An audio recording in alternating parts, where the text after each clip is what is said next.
Assalamualaikum warahmatullahi wabarakatuh. Kita lanjutkan bahasan teori ekonomi mikro. Hari ini kita bahas teori produksi. Masih bersama saya Rohmana dari Fakultas Pendidikan Ekonomi dan Bisnis Universitas Pendidikan Indonesia. Nah, kita tahu bahwa dalam produksi kita mengenal yang disebut dengan fungsi produksi. Nah, apa itu fungsi produksi? Fungsi produksi menunjukkan representasi matematika yang menunjukkan jumlah output maksimum yang dapat dihasilkan perusahaan mengingat jumlah input fungsi produksi. Dan kita tahu juga bahwa fungsi produksi ini adalah hubungan antara input, hubungan teknis antara input dengan output. Nah, input itu terdiri dari land, labor, capital, dan entrepreneur. Kemudian di dalam fungsi produksi dilakukan sehingga menghasilkan output. Nah, fungsi produksi bisa jangka pendek dan jangka panjang. Dalam jangka pendek diketahui ada marginal product dan average product. Kemudian ada law of diminishing return dan fase-fase produksi. Nanti kita bahas di analisis fungsi produksi jangka pendek. Jangka pendek itu artinya inputnya satu, yang lain dianggap tetap. Misalkan Q hanya fungsi dari labor, sedangkan capital tetap dan fungsi-fungsi yang lainnya tetap. Sedangkan pada jangka panjang semua input variabel, maka akan dikenal dengan analisis ada marginal rate of technical substitution (MRTS), ada return to scale. Nah, kemudian ada diminishing MRTS, ada slope isoquant dan elastisitas substitusi. Sedangkan di return to scale ada increasing, ada constant dan decreasing return to scale. Itulah fungsi produksi dengan beberapa analisisnya. Nah, yang pertama adalah fungsi produksi satu input variable. Jadi ketika misalkan modelnya adalah Q fungsi dari labor dengan kapital kita diasumsikan tetap, maka berarti ini satu input variable. Nah, dari sini kita bisa turunkan dengan APL. APL adalah sama dengan Q per L. Kemudian ada MPL, marginal product of labor. MPL adalah delta Q delta L. Gitu. Nah, dari sini ada hubungan yang bagus, yaitu melahirkan elastisitas produksi. Elastisitas produksi adalah MPL, rasio dari MPL per APL. Masih ingat kan penurunan ininya? Akan kita tahu bahwa ini proses penurunannya. Kita tahu bahwa elastisitas produksi adalah persentase perubahan output akibat adanya persentase perubahan dari inputnya. Kebetulan inputnya input L. Ini kan sama dengan delta Q per T per delta P per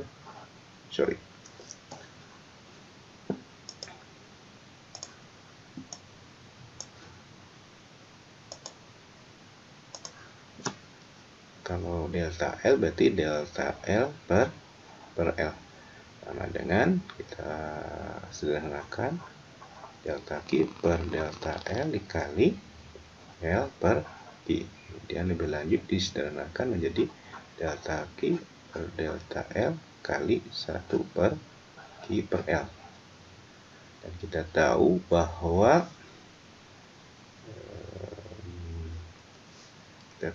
ini adalah MPL, dan MPL. Sedangkan yang ini adalah APL, ya kan? Ini APL, ini MPL. Ini kan delta Q delta L. Sehingga kita bisa lanjutkan bahwa sama dengan, berarti kan ini MPL dikali 1 per APL, sehingga bisa disimpulkan bahwa elastisitas produksi sama dengan MPL per APL. Nah, inilah elastisitas produksi. Ingat ya penentuan model ini. Nah, ini ada contoh. Misalkan ada di sini ada tenaga kerja L, ini ada modal. Kolom kedua ada output atau total product of labor, simbolnya bisa Q, bisa TPL. Ada produk rata-rata tenaga kerja atau APL sama dengan rasio Q per L. Ada produk marginal tenaga kerja MPL sama dengan delta Q delta L. Gitu. Dan ini tahapan atau fase produksinya. Karena diasumsikan kapitalnya tetap, maka dia nilainya sama dari L1 sampai L ke-13 sama, yaitu di 5, misalkan mesinnya 5 misalkan. Nah, ketika L-nya 1 dengan modalnya 5, maka outputnya ada 5. Kemudian produk rata-ratanya juga 5, MPL-nya juga 5. Kemudian ditingkatkanlah L-nya kedua. Maka total output akan naik menjadi 18. Produk rata-rata kan berarti kan tadi Q per L. Q-nya adalah 18 per 2. Per 2 adalah 9. Dan MPL adalah delta. Delta dari sini Q ini kan, yaitu 18 min 5 dibagi delta L. Delta L kan ini 2 min 1.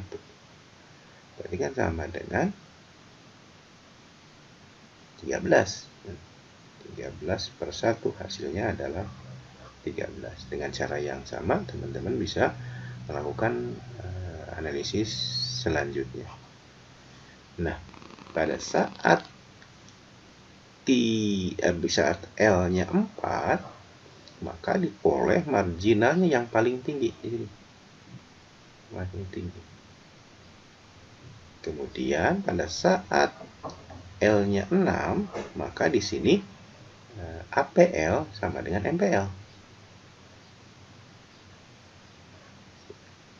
Dan saat L-nya sama dengan 11, maka outputnya sudah paling tinggi.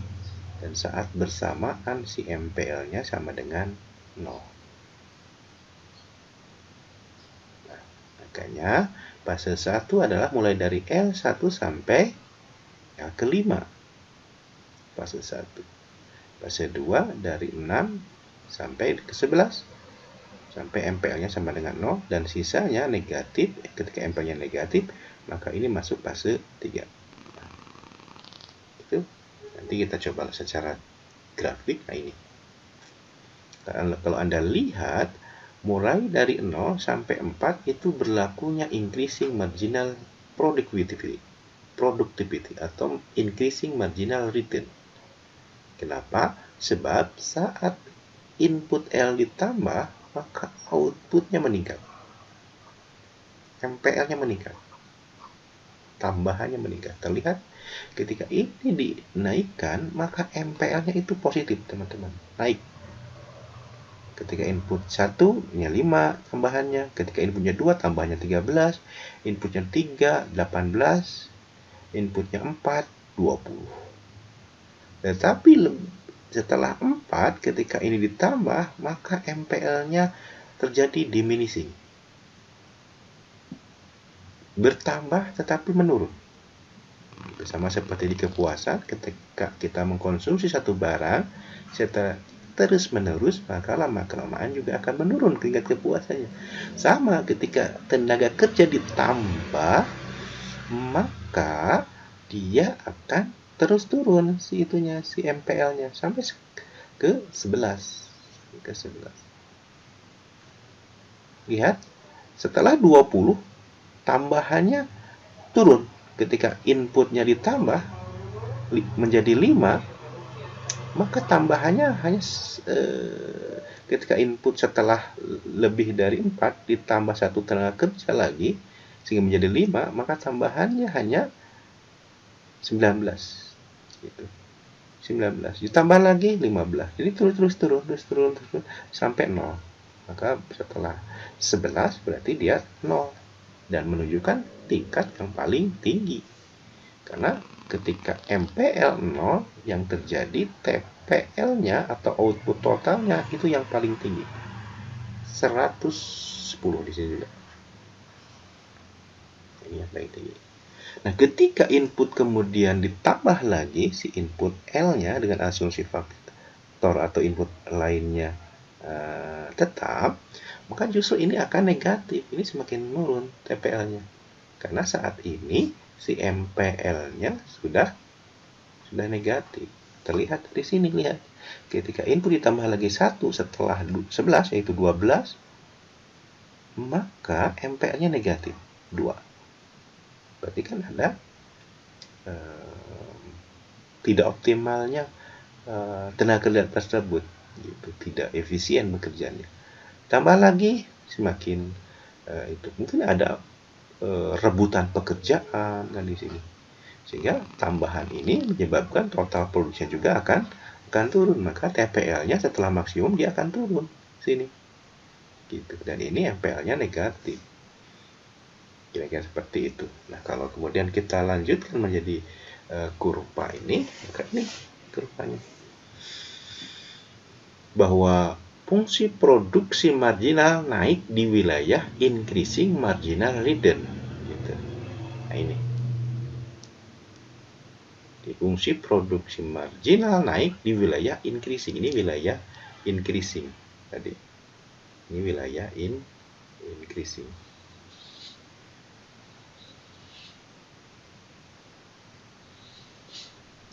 Dan turun di wilayah diminishing, yaitu mulai dari sini diminishing, turun.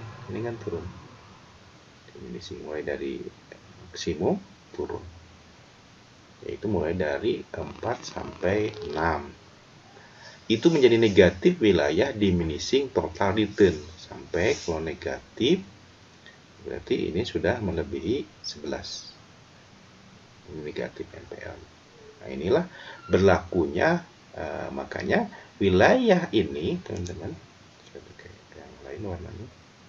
Wilayah ini setelah MPL maksimum, jadi setelah MPL maksimum, maka ini berlakunya apa yang disebut dengan law of diminishing return. Hukum tambah yang semakin lama semakin berkurang. Jadi ketika input L-nya dinaikkan, maka tambahannya itu semakin lama naik, tapi kemudian turun, gitu. Dan cenderungnya memang turun, gitu kan, tambahannya ini turun. Secara total sih naik, gitu. Secara total naik. Oke. Nah, kalau kita lihat saat APL meningkat, maka MPL lebih besar daripada APL. Lihat, ini kurva APL yang biru ini. Saat APL meningkat, maka MPL lebih besar daripada APL. Maka kurva MPL-nya yang hitam ini lebih besar daripada APL. Oke. Dan sebaliknya, ketika APL-nya menurun, ini menurun mulai dari sini, maka MPL-nya lebih kecil daripada APL. Oke. Kesimpulan hubungannya bahwa ketika produk marginal input, ketika produk marginal dari input adalah lebih besar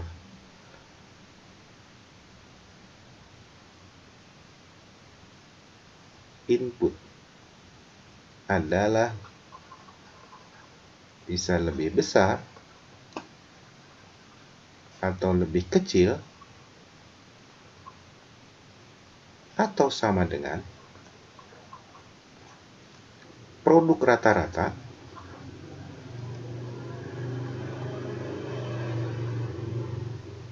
unit marginal dari input bisa naik, turun, atau tidak mempengaruhi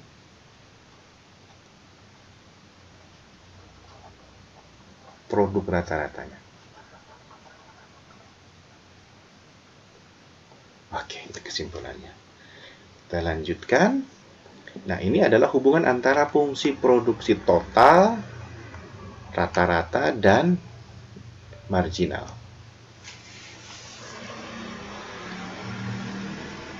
Nah, dan terlihat fase-fase produksinya. Fase 1 kan mulai dari MPL sama dengan 0 sampai si titik optimal di sini. Titik optimal itu ketika MPL sama dengan APL yang pertama, atau yang kedua boleh terjadi saat APL-nya maksimum. Nah, itulah fase 1. Fase 2 mulai dari titik optimal ini sampai ke sini. Sampai sini. Sampai sini. Nah, ini adalah titik maksimal. Kapan? Saat TPL-nya maksimum. Yang kedua boleh ketika MPL-nya sama dengan 0. Dan fase 3 mulai dari sini ke atas. Selanjutnya fase 3 berarti mulai MPL 0 dan seterusnya. Ini adalah fase 3. Inilah titik maksimum, ini titik optimum.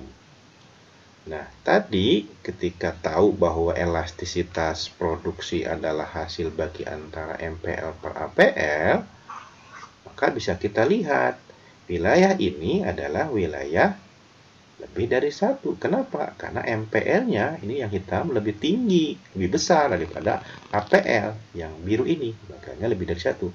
Dan di titik ini, maka FP-nya sama dengan 1. Kenapa? Karena MPL sama dengan APL sama-sama ya 1. Dan sisanya dari sini ke sini berarti kurang dari 1. Kenapa? Karena APL-nya lebih kecil daripada APL. Nah, kebijakannya berarti kalau elastisitas lebih dari 1, si L-nya harus dinaikkan. L-nya harus dinaikkan.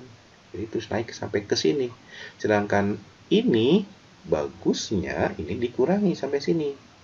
L-nya dikurangi. Jadi menuju yang terbaik. Terbaik di sini. Ketika titik optimal ini. Oke, dan maksimalnya ya di sini. Maksimumnya. Nah, dari kurva ini kita bisa lihat bahwa MPL, ini catatannya yang pertama bahwa MPL pada titik manapun, di titik manapun, artinya di berbagai titik MPL ini sama dengan slope dari kurva slope atau kemiringan dari TPL di titik tersebut, di titik itu. Itu yang pertama. Saya ulangi bahwa MPL merupakan kemiringan dari TPL, ini TPL, di titik tersebut. Jadi kalau kita ngambil titiknya di sini, maka otomatis sejajar nanti dengan ini. Maka di sini itu adalah slope-nya, kemiringannya. Ketika di sini ya sama, tarik di TPL ini kemiringannya adalah MPL. Itu yang pertama. Yang kedua, bahwa APL pada titik manapun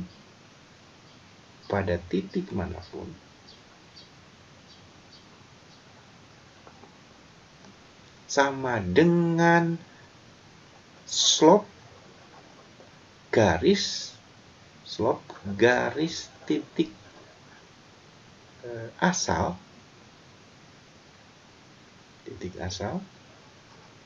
ke kurva TPL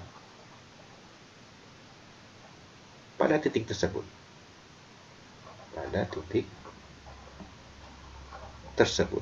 Contoh ini nih. Ini slope-nya adalah, nah, kalau Anda tarik garis titik asal itu kan di ordinat di titik 0, tarik garis ke sini lurus menyentuh kurva TPL misalkan di titik A, maka slope-nya adalah hasil bagi dari 90, ini kan delta Q, delta L. Maka slope-nya adalah 90 per 6. Ini kan 90, ini 6. 90 bagi 6 adalah 15. Maka kalau kita tembakan ke sini, maka APL-nya juga 15. Makanya pada APL, pada titik manapun, itu sama dengan slope garis titik asal. Garis titik asal di sini. Pada kurva titik TPL tersebut. Yang ketiga, kesimpulan yang ketiga, atau analisis yang ketiga, tadi titik maksimum terjadi ketika si TPL-nya maksimum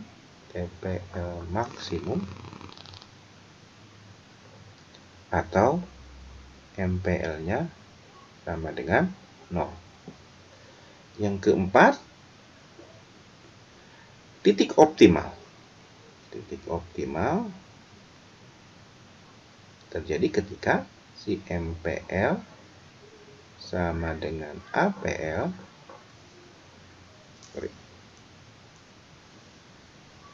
atau ketika APL maksimum.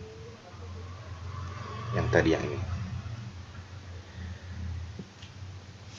Yang kelima adalah tahapan produksi rasional adalah tahapan produksi rasional. Kalau ditanya kapan tahapan produksi rasional, adalah pada saat fase yang kedua.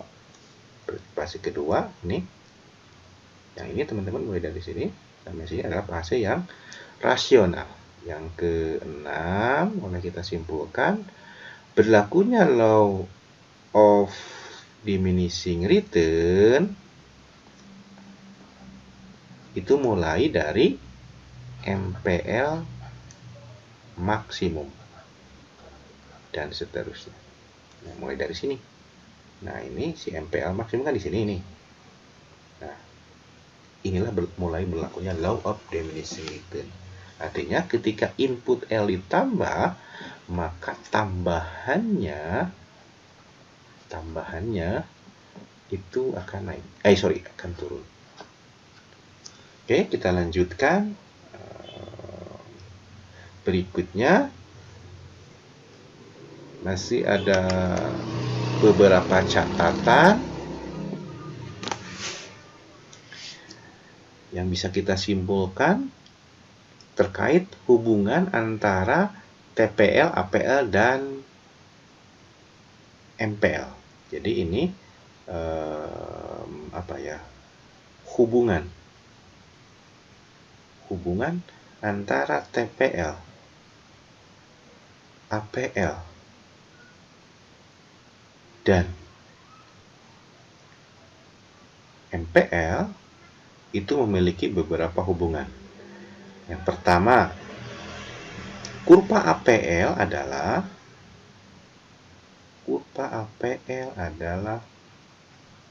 slope garis lurus dari titik asal tadi, sudah jelaskan di atas, titik asal pada kurva TPL. Yang kedua, kurva MPL adalah slope atau kemiringan kurva TPL di setiap titik. Yang ketiga, hubungan berikutnya adalah ketika APL-nya maksimum, maka si MPL itu sama dengan APL. Yang keempat, lihat aja, ketika APL-nya maksimum pada saat tertinggi di sini, maka berlaku juga MPL sama dengan APL, ya kan? Yang keempat, ketika TPL-nya maksimum, maka MPL-nya sama dengan 0. Lihat, ketika TPL maksimum, di sini maksimum, maka saat bersamaan si MPL-nya itu di sini 0, menyentuh 0. Oke. Yang kelima adalah ketika TPL turun, ketika TPL-nya turun, maka MPL-nya negatif. Ya kan? Ketika TPL turun ke sini, maka saat bersamaan MPL-nya negatif. Karena lebih dari 0 kan? Sini negatif, daerah negatif. Kemudian yang keenam, kita bisa buat hubungannya. Selama TPL positif, maka APL-nya juga positif. Lihat, ketika TPL-nya positif, maka APL-nya juga positif. Kalau sudah TPL-nya negatif, berarti negatif. Yang terakhir, yang ketujuh, kurva APL dan MPL berbentuk U terbalik. Ini berlakunya law of diminishing return. Saya pikir itu. Oke, kita lanjutkan. Nah, hubungan antara MPL dan MPL tadi melahirkan elastisitas produksi. Sudah kita bahas tadi. Silakan teman-teman bisa dibaca ini. Nah, berikutnya adalah fungsi produksi satu input variabel. Juga tentang pasif-pasif produksinya. Ini bisa kita simpulkan lebih lanjut seperti ini. Nah, ini fase 1, fase 2, fase 3. Ketika fase 1 ketika EP-nya lebih dari 1, fase 2 mulai dari EP1 sama dengan sampai sini, atau dari titik MPL maksimum sampai titik optimum sampai maksimum ini, dan sisanya adalah fase 3. Oke. Kemudian kita lanjutkan fungsi produksi satu output, dua input. Jadi modelnya berarti misalkan fungsi dari sekarang ada kapital dan lebar 2 gitu ya. Maka yang perlu dipahami 3 tahap gitu. Yang pertama, teknologi produksi. Kita membutuhkan cara praktis untuk menggambarkan bagaimana input dapat diubah menjadi output. Yang kedua, kita paham kendala biaya atau constraint. Yang ketiga adalah akan melahirkan pilihan input gitu. Mana kombinasi yang terbaik. Pada jangka panjang semua input adalah variabel. Variabel artinya bisa berubah gitu ya. Jika dua input yang digunakan dalam proses produksi menjadi variabel semua, maka pendekatan yang sering digunakan adalah pendekatan iso-kuan, iso-cost. Makanya sering disebut juga pendekatan dua input ini adalah iso-cost, iso-kuan, atau pendekatan jangka panjang juga boleh. Oke. Nah, ini iso-kuan. Apa itu iso-kuan? Iso, kita tahu bahwa iso itu kan sama. Iso itu sama. Kuan itu jumlah, berarti jumlah yang sama. Makanya iso-kuan adalah kurva yang menunjukkan kombinasi. Nah, ini kata kuncinya misalkan yang pertama, kombinasi dari penggunaan tenaga kerja dan modal yang dapat menghasilkan tingkat output yang tunggal sama. Tunggal sama. Ini yang kedua misalkan kata ini disebut iso-kuan. Jadi yang berbeda adalah kombinasinya, tetapi outputnya adalah sama. Bisa dilihat, misalkan ini input labor, ini input kapital. Ketika input kapital dan labornya 0, maka produksinya juga 0. Ketika inputnya 1, input L-nya 1, input modalnya 1, maka outputnya adalah 3. Ketika inputnya 2, input L-nya 2, input K-nya 1, maka outputnya adalah 8, dan seterusnya. Itulah kombinasi dari L dan K. Nah, kita lihat ada hal yang sama. misalkan ada output 12, 12, 12, dan 12. Jadi ada misalkan 1, 2, 3, 4. Ada 4 output yang sama, hanya beda kombinasi. Output yang satu itu adalah L-nya 1, K-nya 5. Yang kedua, L-nya 1, K-nya 4. Yang ketiga, L-nya 3, K-nya 1. Yang keempat, L-nya 6, K-nya 1. Tetapi outputnya sama. Ini berarti isokuan. Kuantitas yang sama yang berbeda hanya kombinasi. Ini Q1 misalkan. Ada Q2. Q2 saat ininya 28. Ini saat 12. Q3 saat 36. Dan Q4 saat 40. Itulah kombinasi berbagai input menghasilkan output yang sama. Gitu. Ketika ditingkatkan inputnya, ya tentu output akan semakin meningkat. Nah, kalau kita gambarkan secara kurva isokuannya ya seperti ini kombinasinya. Ada A, B, C, D dengan Q-nya 12 dan seterusnya. Tentu impiannya kan kita ke sini, di titik bliss point-nya impian. Itulah kurva isokuan. Jadi kesimpulannya isokuan berarti kuantitas yang sama, sehingga isokuan dapat kita definisikan sebagai kurva yang menunjukkan kombinasi input dalam proses produksi yang menghasilkan tingkat output tertentu dalam jumlah yang sama. Nah, berikutnya bisa kita lihat isokuan ini. Dan kita tahu bahwa isokuan cirinya sama dengan kurva indifferent. Indifferent, masih ingat kan di kurva kepuasan yang sama. Contohnya misalkan turun dari kiri atas ke kanan bawah. Nah, turun dari sini kurvanya. Kemudian tidak saling berpotongan. Yang paling tinggi tentu menunjukkan kombinasi yang tinggi, yang outputnya lebih banyak. Dan kalau mendekati titik ordinat berarti outputnya semakin sedikit. Gitu. Oke, daerah isokuan yang melengkung ke belakang dan melengkung ke atas membentuk wilayah produksi yang tidak ekonomis. Nah, ini yang warna hijau ini berarti tidak ekonomis. Wilayah ini produk marginal salah satu inputnya adalah negatif. Perusahaan yang meminimalisasi biaya tidak akan pernah berfungsi wilayah yang tidak ekonomis. Bagi isokuan yang relevan adalah yang berslope negatif dan bagian yang tidak relevan adalah yang berslope positif. Wilayah ideal ekonomis adalah dari sini. Nah, yang merah ini wilayah yang ideal gitu. Karena dia punya slope negatif. Oke. Kemudian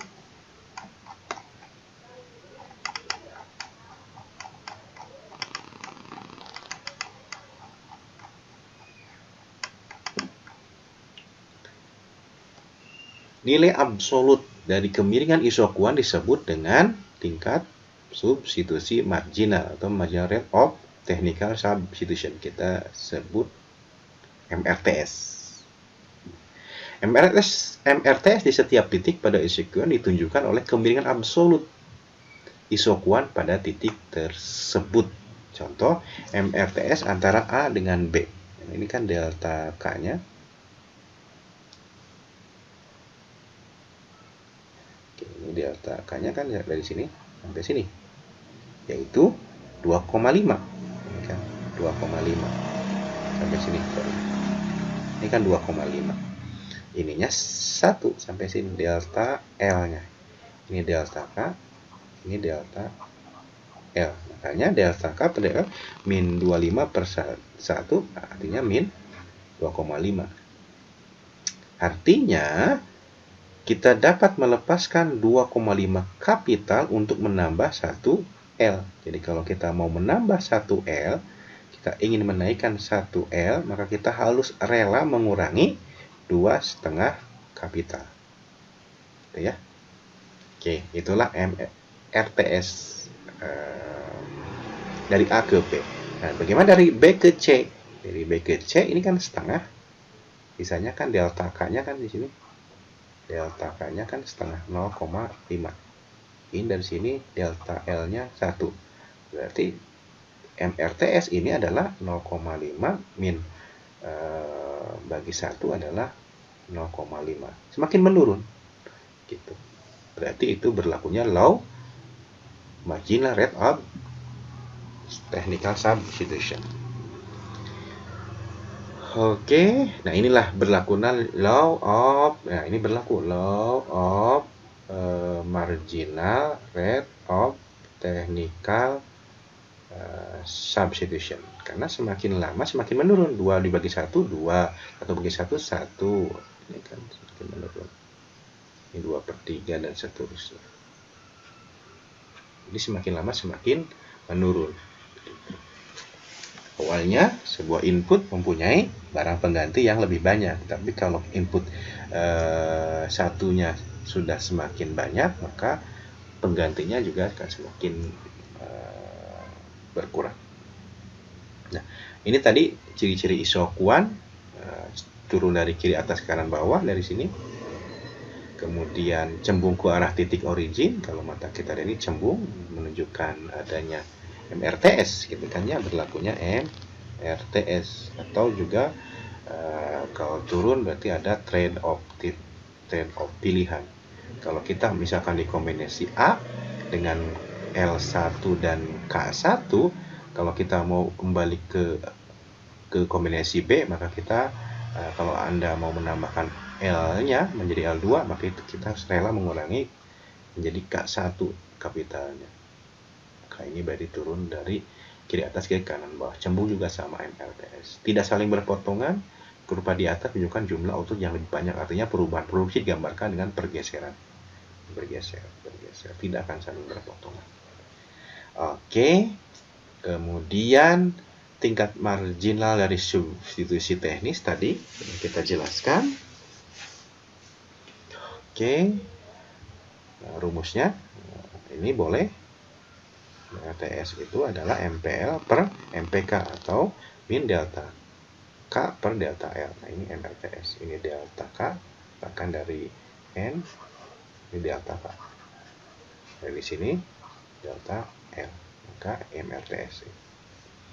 MRTS menunjukkan sekaligus slope dari isokuan. Gitu kan.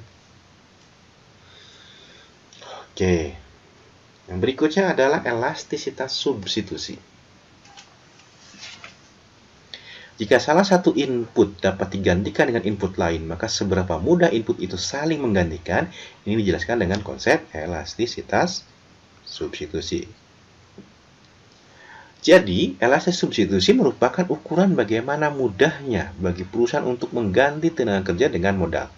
Sehingga elastisitas substitusi adalah persentase perubahan dalam rasio modal tenaga kerja terhadap setiap perubahan 1% dalam tingkat marginal dari substitusi teknis MRTS tenaga kerja untuk modal saat kita bergerak sepanjang isokuan. Nah, elastisitas substitusi kita simbolkan dengan sigma dapat dirumuskan di persentase perubahan pada rasio modal tenaga kerja. Berarti kan persentase karena ini persentase, berarti di sini persentase perubahan berarti kan delta, rasio kapital modal berarti K per L terhadap persentase perubahan delta MRTS gitu. Maka untuk dapat persentase perubahan K per L berarti kan D delta K per L per K per L. Sedangkan persentase delta MRTS berarti kan delta MRTS per MRTS. Kali silang, maka inilah rumusnya. Delta K per L per delta MRTS kali MRTS per K per L. Jika nanti elastisitas substitusi mendekati 0, maka ada sedikit peluang. Tapi kalau lebih dari 1, berarti mudah untuk menggantinya. Jadi kalau mendekati 0 sulit, kalau mendekati 1 lebih besar dari 1, berarti mudah. Jadi antar input mudah diganti. Kapital dengan modal mudah diganti kalau diketahui elastisitas substitusinya lebih dari 1. Nah, ini beberapa jenis fungsi produksi yang umum. Ada fungsi produksi linier, bentuknya linier seperti ini, slope-nya min beta per alpha gitu ya. Ada fungsi produksi Leonti, ketika elastis substitusinya sama dengan 0. Kalau ini linear itu substitusinya ketika tak terhingga. Kemudian ada produksi Cobb-Douglas ketika alfanya sama dengan 1, artinya sempurna. Artinya input L dengan input K digantikan dengan sama. Gitu, boleh saling bertukar secara sama. Nah, produksi Chess, kalau Chess itu antara 0 sehingga tak terhingga. Nah, yang kita banyak pakai adalah yang Cobb-Douglas. Nah, berikutnya adalah isoquotes. Isoquotes kita tahu bahwa adalah kurva yang menunjukkan berbagai kombinasi antara dua input yang dapat dibeli oleh produsen pada tingkat B yang sama. Nah, fungsinya adalah seperti ini.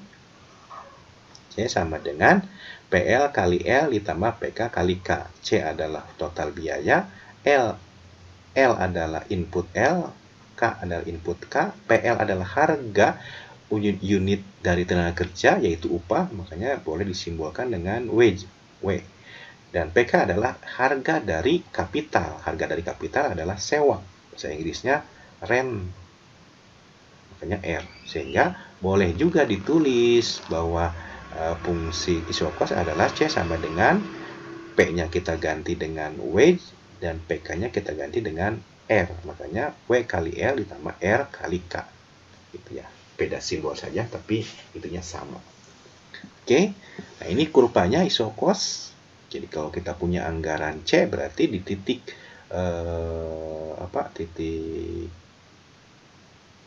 titik potong di sini, di titik B adalah hasil bagi C dibagi harga PL gitu. Sedangkan di titik potong A adalah hasil bagi dari C per L. Jadi kalau semua biaya digunakan semua untuk L, di titik B itu berarti C per PL. Sedangkan kalau di titik A berarti semua input dibelikan ke kapital di A dengan pengorbanan C per PK. Nah, yang lain. Nah, kombinasi di sini kombinasi penggunaan input dengan biaya yang sama. Jadi mau di sini dengan di sini dengan di sini sama biayanya. Yang berbeda hanya kombinasinya. Dan slope dari isoquotes adalah PL per PK atau W per R gitu ya. Ya kan? Dan tadi kan C sama dengan W atau PL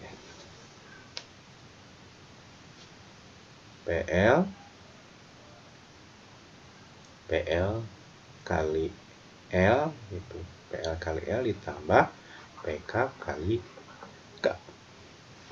Bisa diturunkan sehingga diperoleh ini.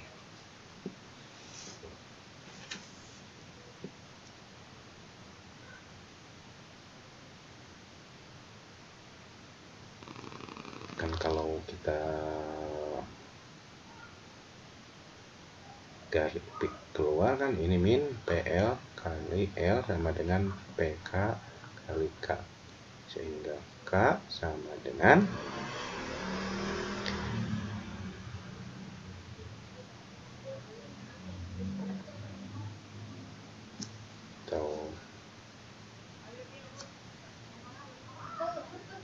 C per PK kali PL per PK kali K kali L. Nah, inilah slope-nya. Oke, kita lanjutkan. Nah, sekarang kombinasi input yang optimal. Kombinasi input optimal bisa meminimumkan biaya yang pertama atau memaksimumkan output. Gitu. Makanya ada analisisnya adalah optimasi produksi dengan produksi optimum. Yang kedua, optimasi biaya dengan meminimumkan biaya. Jadi bisa dari output, dari key, dan bisa dari cost. Maka itulah optimal kita. Kombinasi optimal dari input diperlakukan bagi perusahaan dalam rangka meminimumkan biaya dari memproduksi sejumlah output tertentu atau memaksimalkan output pada sejumlah biaya tertentu. Nah, ditunjukkan oleh titik persinggungan antara isoquotes dengan isoquant. Nah, kita tahu slope isoquant adalah MPR per MPK, sedangkan isokos adalah PL per PK. Maka ketika dibuat sama dengan, maka inilah titik kombinasi yang optimal. Kalau kita kali silang ke sini, maka ini menjadi MPL per PL, MPK per PK. Nah, MPL per PK sama dengan W per R juga bisa. Kita dari sini kan. Nah, kita tahu bahwa MPL per MPK adalah MRTS. Makanya boleh juga kita katakan MRTS itu sama dengan W per R. Menghubungkan garis dari titik persinggungan antara isokuan dan isokos merupakan kombinasi input yang optimal sehingga menghasilkan garis ekspansi. Nah, inilah dua solusi kombinasi optimal, bisa dari minimasi biaya, bisa maksimisasi output. Kalau minimasi biaya berarti kita mencari biaya mana yang paling efisien, apakah C1, C2. Adalah ketika disinggung oleh isokuan, maka diperoleh di titik A. Kalau dimaksimisasi output, di output manakah produksi optimal, di Q1, Q2, atau Q3? Maka jawabannya saat disinggung oleh isokos, berarti di titik A. Itulah solusi kombinasi optimal. Prinsipnya sama, hanya beda targetnya. Yang satu bagaimana meminimumkan biaya dengan output tertentu, di outputnya sudah ditentukan, yaitu Q2. Kalau dimaksimisasi outputnya, cost-nya sudah ditentukan, tapi output mana yang dipilih. Ya. Nah, jalur ekspansi seperti itu. Jadi menghubungkan berbagai kombinasi optimal. Ini kan isokos, isokuan 1 dapat. Isokos, isokuan kedua di sini dapat. Isokuan di titik ini 3 dapat. Jadi kalau titik D, titik E, titik F kita tarik garis lurus, maka ini berarti jalur ekspansi yang sangat bersamaan. Ini merupakan kos jangka panjang. Dan menunjukkan kombinasi yang paling optimal. Oke, yang berikutnya adalah skala hasil, return to scale. Return to scale adalah derajat sejauh mana output berubah akibat perubahan tertentu dalam kuantitas semua input. Semua input dipakai dalam proses produksi. Nah, kalau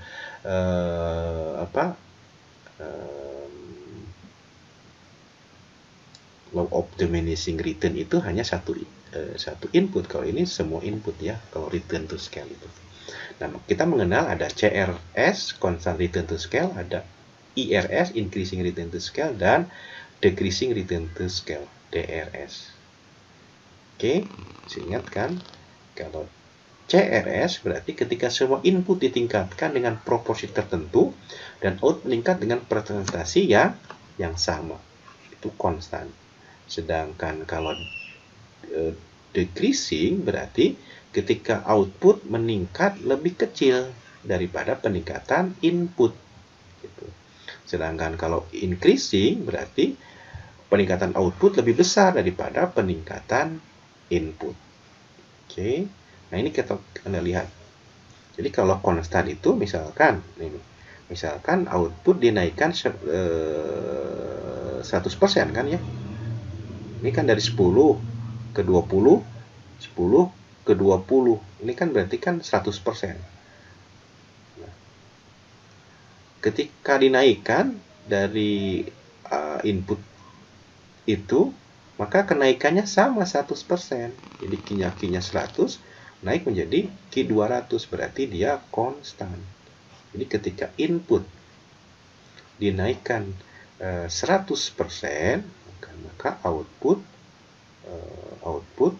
naik juga sebesar 100%. Kalau decreasing beda, ketika input dinaikkan 2 kali lipat dari 10 ke 20, output meningkat cuma tidak atau kurang dari output yang awal. apa kan 100, harusnya kan ditingkatkan 2 kali lipat, 2 kali, harusnya kan 200 harusnya, tapi yang terjadi hanya 175, maka berarti decreasing. Nah, kalau increasing beda lagi. Ini ketika dinaikkan 2 kali lipat dari 10 ke 20, 10 ke 20 L-nya dan K-nya, ternyata dia menjadi 230. Kan idealnya kan kalau 100 kan harusnya 200. Konstan, ini konstan. Bukan ideal maksudnya, kalau konstan secara logika. Tapi ternyata dia meningkatnya lebih dari 200. Ini berarti ini dia increasing. Artinya peningkatan peningkatan output lebih besar daripada peningkatan input. Oke, lanjutkan. Nah, kalau ini lebih lanjut saja variasi ekonomisnya.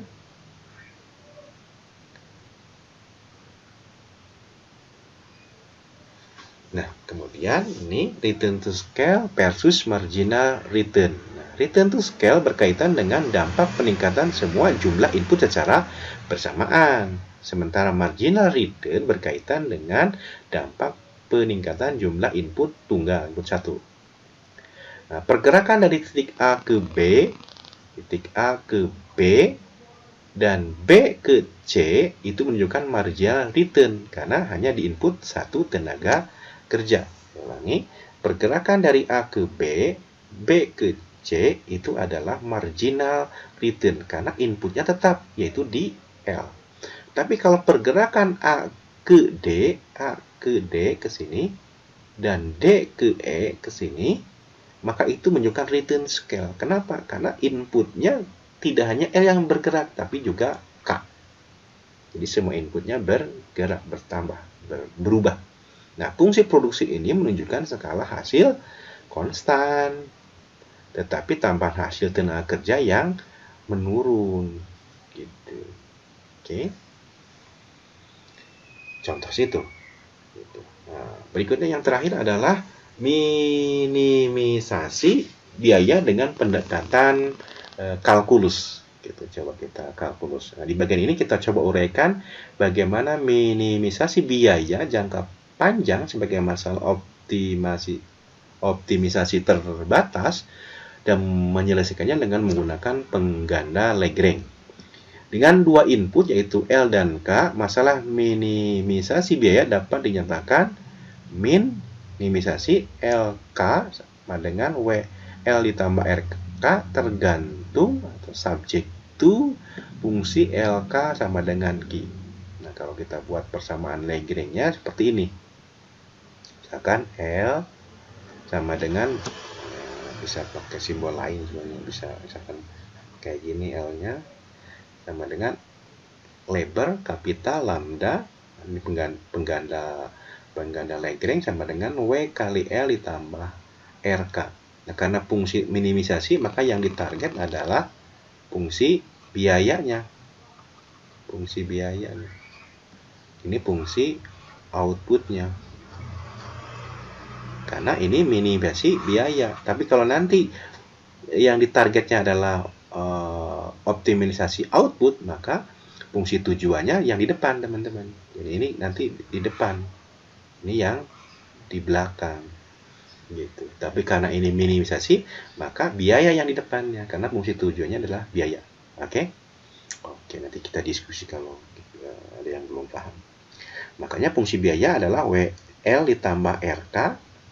Gitu kan, cos tadi kan cos sama dengan PL kali L ditambah PK kali K, atau sama dengan karena PL adalah W, ini tetap L, dan PK adalah L kali K, makanya yang dipakai adalah yang ini. Oke, jadi WL ditambah RK ditambah lambda fungsi outputnya. Oke, di mana lambda adalah pengganda Lagrange. Syarat kondisi optimal adalah L lebih dari 0, K lebih dari 0. Untuk masalah ini kita lakukan turunan pertamanya atau first order conditionnya. Ya, maka turunkan DL do Lagrange do lambda misalkan ya. Nah, kalau kita tulis pulang persamaan Lagrange-nya, misalkan Lagrange sama dengan WL ditambah RK gitu kan, ditambah fungsi LK min output pindah ruas, maka hasilnya adalah W sama dengan lambda delta fungsi LK per delta L. Sama, ini first order condition untuk K dan ini untuk L. Sehingga bisa diperoleh akhirnya adalah bahwa MPL sama dengan MPK sama dengan W per R. Inilah titik kombinasi optimal secara kalkulus. Yang prinsipnya sama dengan isocos sama dengan isoquant secara kurvanya. Nah, kita cobakan ke fungsi produksi Cobb-Douglas. Fungsi Cobb-Douglas kan fungsi umumnya adalah Q sama dengan A pangkat A K pangkat alfa L pangkat beta. Q adalah kuantitas, K modal, L adalah tenaga kerja, A parameter teknologi atau efisien, A elastis input kapital, dan B adalah elastisitas input labor. Juga kita boleh menggunakan simbol misalkan alfa, ini beta. Nah, ciri-ciri fungsi Cobb-Douglas adalah yang pertama, produk marginal dari modal dan produk marginal dari tenaga kerja tergantung kepada kuantitas kedua-duanya, baik kuantitas modal maupun kuantitas tenaga kerja yang digunakan dalam produksi, seperti sering terjadi dalam dunia nyata. Nah, ada MP marginal physical product merupakan perubahan output sebagai akibat adanya perubahan satu satuan input, sekaligus menunjukkan produktivitas masing-masing input. Nah, kita mengenal karena tadi ada fungsinya adalah fungsi dari kapital dan labor, maka kita mengenal MPK. MPK adalah delta Q delta K. Karena tadi fungsinya adalah Q sama dengan A K A pangkat A L pangkat beta B, maka MPK adalah delta Q per delta K atau turunan pertama dari Q untuk K. K ini kan ini. Oke, maka turunannya adalah ini turunan kan untuk K ke sini, berarti kan A K pangkatnya dikurangi 1 karena diturunkan, berarti A min 1 L nya tetap, maka sama dengan A, biar positif si K nya pindah ke bawah gitu kan, A K pangkat A L pangkat beta per gitu. Dan kita tahu bahwa ini adalah Q, ya kan, sama seperti ini, makanya A dikali Q per K. Hal yang sama untuk MPL adalah delta Q per delta L, berarti turunan pertama untuk L, sekarang yang L pan beta ke sini, berarti kan B kali A K pangkat A L pangkat, nah, karena diturunkan si B nya dikurangi 1, B min 1. Kemudian L-nya pindah ke bawah menjadi positif kan, maka kita tahu bahwa yang ini juga merupakan Q, maka disimpulkan bahwa MPL adalah B kali Q, ini kan Q per L. Nah, itulah rumus dari MPL dan MPK. Nah, kemudian kita tahu bahwa pangkat K dan L yaitu A dan B mencerminkan adalah elastisitas dari masing-masing input. Jadi A adalah elastis input K dan B adalah elastis input dari L.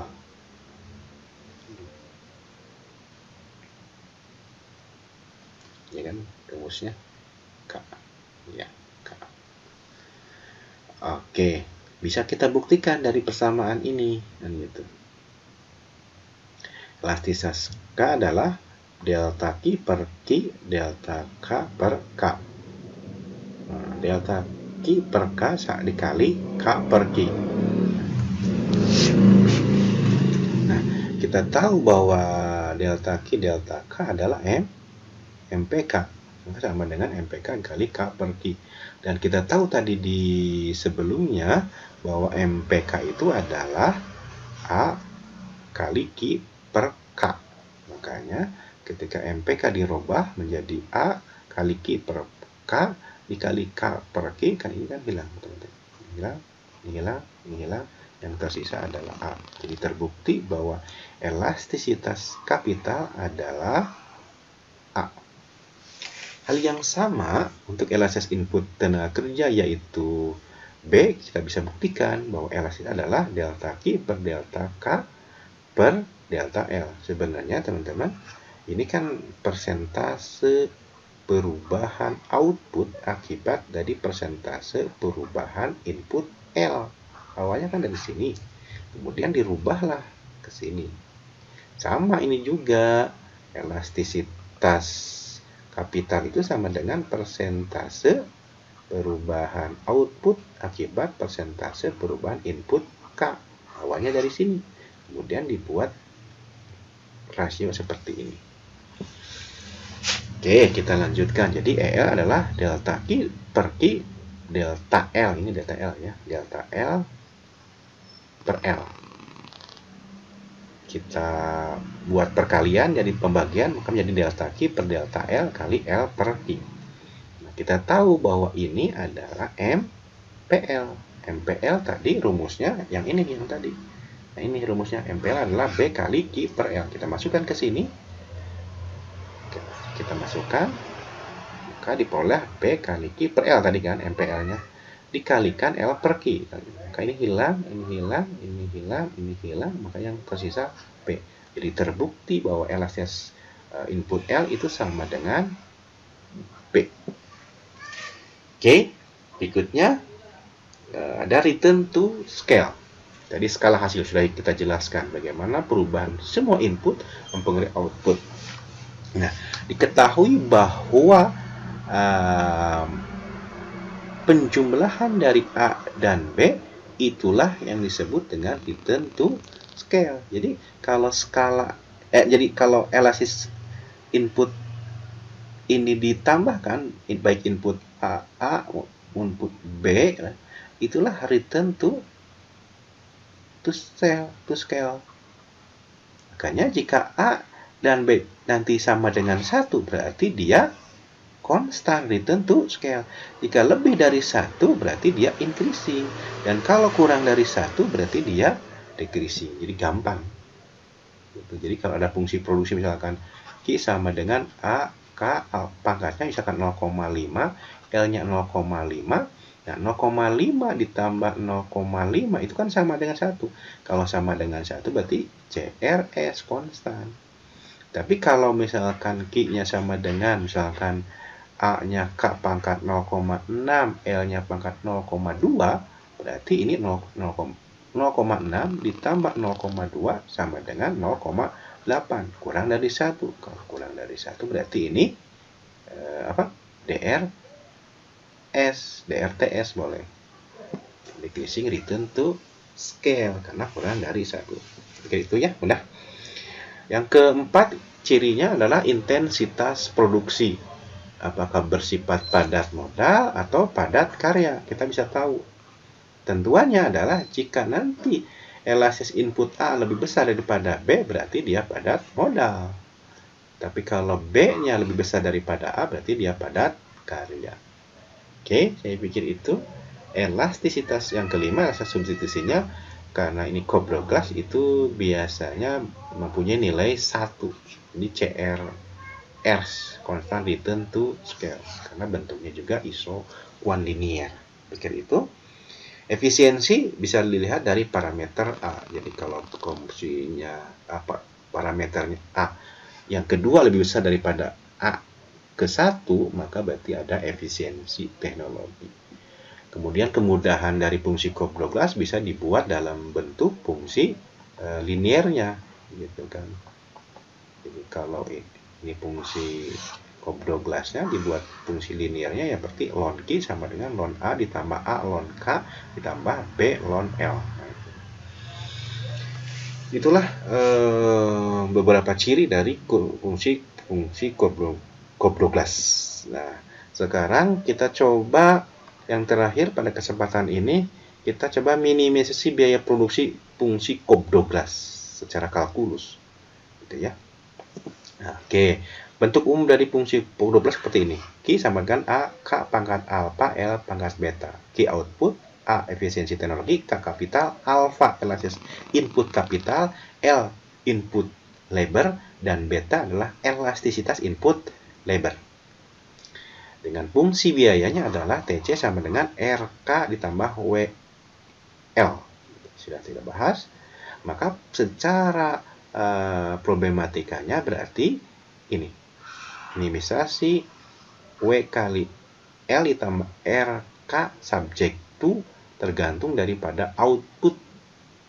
Dengan output yang konstan sama dengan K pangkat alfa, L pangkat beta. Oke. Nah, dari persamaan di atas kita bisa memperoleh fungsi Lagrange-nya adalah seperti ini. Gitu ya. Lagrange sama dengan L K lambda sama dengan WL ditambah RK ditambah lambda kali Q konstan min A K alfa L beta. Dan kalau kita lebih itu kan berarti L Lagrange sama dengan berikan WL ditambah RK ditambah lambda Q min lambda kali A K alfa L beta. Nah, ini adalah persamaannya.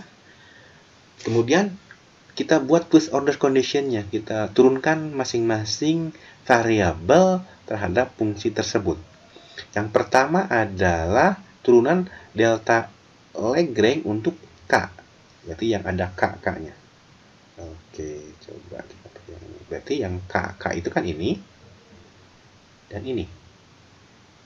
Maka hasilnya adalah kalau coba saya di sini berarti DL per DK itu sama dengan yang ada K-nya kan ini. Berarti kan R ini min lambda A K alfa min 1 L beta. Nah, itu kan. Oke. Nah, kemudian disederhanakanlah, pindah ruas yang ini yang mulai negatif ini pindah ruas ke sebelah kiri, maka menjadi seperti ini. Oke kan? Menjadi R sama dengan lambda supaya positif ininya. Lambda alfa. Oh iya, ini alfa, sorry. Betul ini salah. Jadi harusnya di sini lambda alfa A K alfa min 1 kan diturunkan. Betul. Jadi lambda A alfa A K alfa min 1 L beta. Nah, sekarang kita turunkan yang kedua. Oke, kita turunkan yang kedua berarti do Lagrange untuk do L. Yang ada L-nya berarti kan ini dan ini. Jadi kalau diturunkan yang tersisa adalah W min lambda beta, ya kan? Beta A K alfa L betanya min 1 dikurangi 1. Pindah ruas, maka hasilnya disederhanakan menjadi ini. Jadi W sama dengan lambda beta A K alfa L beta min 1. Yang ketiga, kita turunkan untuk lambdanya. Oke, ke lambda. Jadi do Lagrange do lambda. Yang lambda berarti kan yang ini. Maka hasilnya adalah Q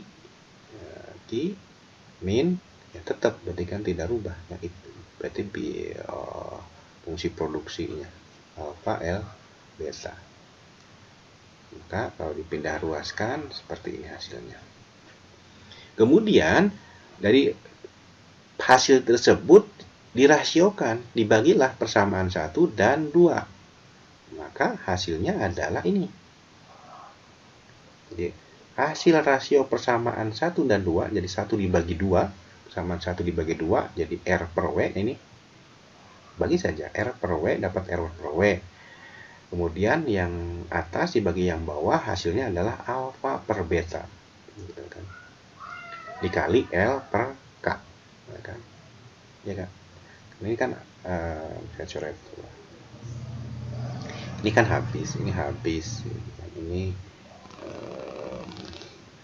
ininya habis, habis, habis, habis, habis, habis. Jadi memang R per W tinggal A per BK, yang tersisa kemudian ini K-1, K pangkat min 1, kemudian di sini yang tersisa adalah L pangkat min 1. Kemudian supaya positif pindah ruaslah ini ke atas, ini ke bawah. Maka yang tersisa adalah L-nya positif, K-nya positif. Oke, bisa ya? Dengan fungsi Q-nya yang sama. Nah, untuk memecahkan bagaimana kombinasi K dan L yang terbaik, maka bisa kita lakukan seperti ini. Oke, kita batasi ini misalkan. Mudah-mudahan bisa cukup. Saya pakai yang hitam. Oke, jadi tadi kita tahu bahwa R per W itu sama dengan alfa dibagi beta dikali L per K. Oke, dari sini nih teman-teman. Hasil rasio persamaan 1 dan persamaan 2. Maka dari persamaan ini kita bisa memperoleh bahwa K itu sama dengan alfa per beta dikali L per R kali W kan. Jadi kalau K semuanya pindah ke sebelah ke sini, si K-nya pindah ke sini kan, ke sebelah kiri, dikali silang dan menjadi pembagi ininya. Maka hasilnya seperti ini. Jadi K sama dengan alfa per B kali L per R kali W. Atau disederhanakan bahwa K itu sama dengan alfa per beta kali W per R, ya kan, kali L. Sama aja kan. W ke R dari sini. K ini adalah K. Dan teman-teman bisa mulai dari L sebenarnya. Dari L. Tapi saya pilih pakai K ya dari penyederhanaannya ini. Oke. Ini K dari sini. Nah, kemudian ini dimasukkanlah ke persamaan 3. Masukkan ke persamaan 3. Persamaan fungsi produksi yang ini.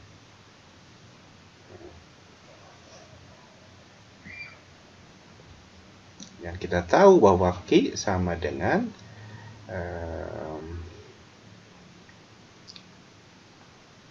A K alfa L beta, ya kan? Sama dengan, Q sama dengan H, K-nya kita ganti. K-nya adalah sekarang alfa per beta kali W per R dikali L pangkat alfa L beta. Oke. Kemudian kita kalikan pangkat alfa ke masing-masing ini, maka menjadi Q sama dengan H. Ini menjadi alfa per beta kali W per R pangkat alfa dikali L pangkat alfa, ini kan ke sini pangkat, dikali L pangkat beta. Oke, bisa diikuti ya. Oke, karena L dengan L sama, maka kita bisa gabungkan sehingga menjadi Q sama dengan A kali alfa per beta kali W per R pangkat alfa dikali L, sekarang alfanya ditambah beta. Penggabungan dari sini. Oke. Maka bisa kita katakan sekarang berarti L pangkat alfa ditambah beta itu sama dengan, ya kan, Q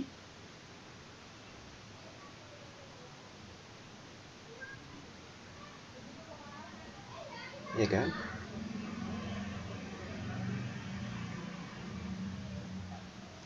Q pangkat Q kali beta, karena pindah ruas, ini kita pindah ruaskan, gitu kan, aki berarti kan di sini aki pindah ruas ke sini kan, aki kali sekarang beta per alfa dikali R per W pangkat alfa.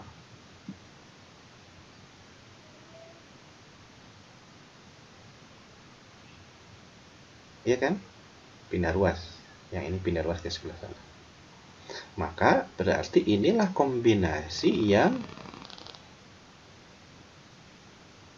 memaksimumkannya. Sorry, ini bukan di sini.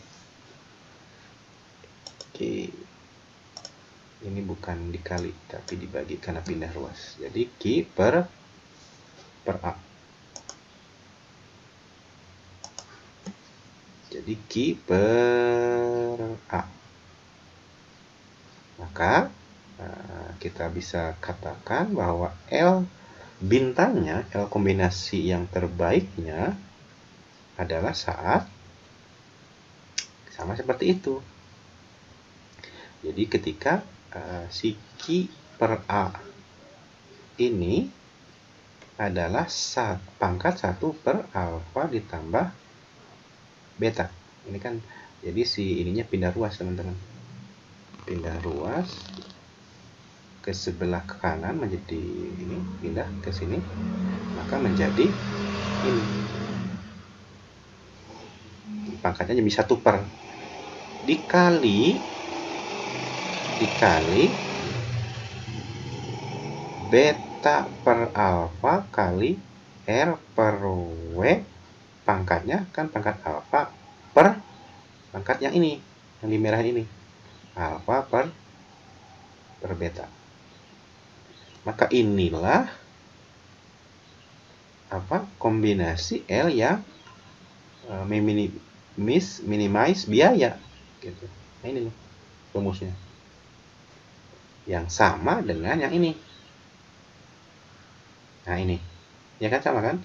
Jadi L bintang sama dengan Q per A pangkat 1 per alfa per beta dikali beta per alfa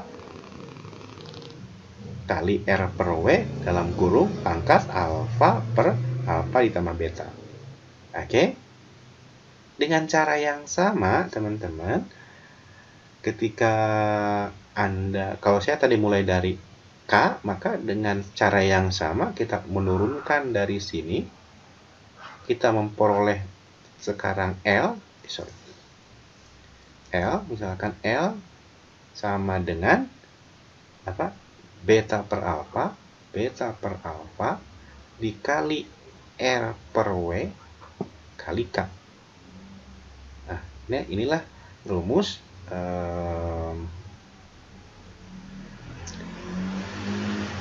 persamaan L.